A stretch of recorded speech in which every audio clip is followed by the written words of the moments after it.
ជាបឋមខ្ញុំកណាសូមនមស្ការលោកចាស់គ្រប់អង្គនិងសូមចម្រើនពរញាតិញោមពុទ្ធបរិស័ទទាំងអស់គ្នាចឹងទេថ្ងៃនេះខ្ញុំកណាថាភាពនឹងបន្តការអាននៅសត្រាស្លរិទ្ធបន្តទៀតដែលជាភាគទី7ហើយនៅក្នុងសត្រាស្លរិទ្ធនេះចឹងសូមញាតិញោមពុទ្ធបរិស័ទទាំងអស់គ្នាស្ដាប់ដូចតទៅរីអសេនាទេវបុត្រទាំងឡាយថ្វាយបង្គំប្រណម្យច្រងច្រានថាមហារាជព្រះសពសរិរកធាតុនោះដាច់នឹងបានរត់បល្ល័ង្កនោះតើមកអំពីឯណានេះរត់បល្ល័ង្កនោះរត់បល្ល័ង្កសម្រាប់មហារាជឯងកើតមកអំពីព្រៀងរៀងមកមានលឺសេនាថាដូច្នោះហើយក៏ទះដៃផាំងកាងក្រឡាហោស្រែកថាវើយមហាស្រពហើយអានស្រាប់មើលបន្ទាលអញថាយល់មែនដូច្នោះហើយរីឯព្រះដ៏មានបុណ្យព្រះអង្គស្ដាប់ហើយឆ្លើយថាមែនពិតឯងច្បាប់ពីបុរាណដែលមានថាអោយយោសេនាឯងជាបន្ទាលដោយព្រះស្ដែងឯងថានោះមានស្ដាប់ហើយឆ្លើយថាបើដូច្នោះឯបន្ទាលព្រះស្ដែងឯងតើនៅស្ថានឯណាព្រះដ៏មានបុណ្យហេតុតែព្រះអង្គបានសាងព្រះបារមីច្រូតទឹកទល់ស្ន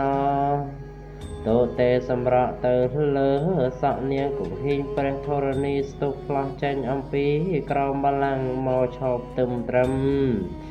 ព្រះបាទចំពោះព្រះភ័ង្កព្រះពោធិសត្វព្រះអង្គមានព្រះបន្ទូលថាណែវើយមារាតិរាញនេះមិនបន្ទាលសាកសីអញទេមាយល់ហើយធ្វើកន្តើយមានស្រែកថាជាហើយណែព្រះស្ដែងដូចឆ្នោតើរឹបហៅថាជាអ្នកបួសបានព្រះស្ដែង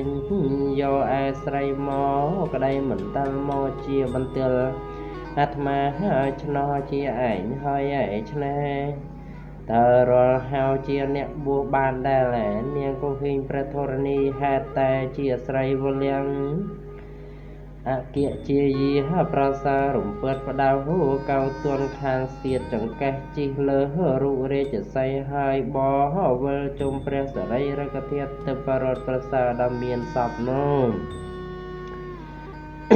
លឺលឿនរន្ទាន់បីដោយរន្ទះកងកននៅព្រះខណ្ឌជ័យក្រវីជុំវិញរត់នំលោលៀមស្រែកនៅសពសម្រែងទឹកមហិមាអត្តអ្នកឯណាមួយក៏នឹងទឿបានលោកប្រដាប់ស្រាញ់ហើយទៅអាចារ្យក្រាបលាព្រះបាទអាជាតសត្រូវវិលទៅកាន់នគររោមវិស័យវិញហោមព្រះបាទអាជាតសត្រូវសនព្រះអង្គបញ្ចោព្រះសរិរកធាតុស្រាញ់ហើយស្ដេចសោយសម្បត្តិស្ថិតមួយអន្លើនឹងព្រះនឹងស្រីព្រះស្នំក្រមការជាអូឡារឹកអធិកមហិមាមហាក្សត្រាស្ដេចមានព្រះរាជបុត្រប្រុសមួយព្រះអង្គទៅស្ដេចសោយព្រះវិលាល័យស្ដីព្រះជន្មពីអំពីជាមហាក្សត្របានសោយសម្បត្តិស្ថិតឯដល់ពិភពត្រីត្រឹងមហានគររាជសម្ដេចព្រះហើយបុត្រនរណប្រសានោះលោអំណេះនឹងសម្ដេចព្រះវរបិតារាញទៅអស់មុខមន្ត្រីសេនាបតីអង្គទាំងឡាយគេតម្កល់ដំកើងព្រះរាជបុត្រនោះឡើងឲ្យសោយរាជសម្បត្តិស្ថិតនៅត្រង់ព្រះវិន័យស្ដេច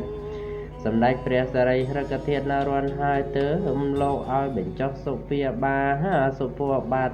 ទុងតតែងរាជសារបណ្ដាមេត្រីទៅកាន់នគររោមវិស័យ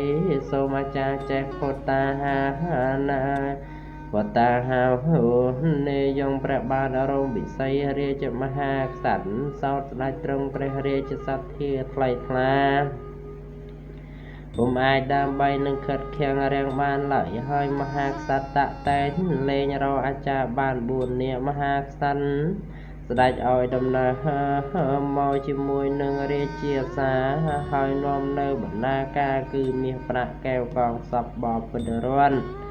ទ្រព្យផងទាំងឡាយឲ្យមកជាដង្វាយថ្វាយជួយព្រះរាជកុសលព្រះបាទអាជាតសត្រូវលោកអាចារ្យដល់ហើយទៅព្រះមហាក្សត្រព្រះអង្គប្រដាប់ទទួលព្រះរាជាសាបណ្ដាមេត្រីសួរទទួលអវនាការជាអូឡារឹកអតិកមហិមា មហាក្សត្រស្ដេចឲ្យប្រដាប់នៅស្ថានអាស្រមសមនឹងទទួលអាចារ្យនៅអាចារ្យមានស្ថានលំនៅ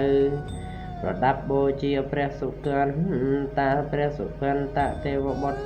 ស្រេចសុរិចបរិបូរណ៍ហើយទើបសមាធិជ័យជុំទើបមន្តគាថាតតែងលេងសិលវត្តតាហាវេយងយល់បង្កើតជារូបជាសីហើយមានហានជីទៅលើកាន់និននៅសម្បូរខខួអក្រក់បពេញដោយកូនមានទាំងបីសឹងចេញសំភាបារមីពោធិសត្វនឹងស្ទុះផ្លោះឡើងពុំបានឡើយរីអស់បរិវារផងខំគ្រានាងទាំងបីនាំចូលទៅសម្នាក់ក្រុងមារាធិរាញតូនមកហើយយល់កូនទាំងបីហើយពុំស្គាល់ឡើយមានព្រះបន្ទូលថាណែកញ្ចាអប្រិយទាំងមឹងទាំងបីមកអំពីឯណា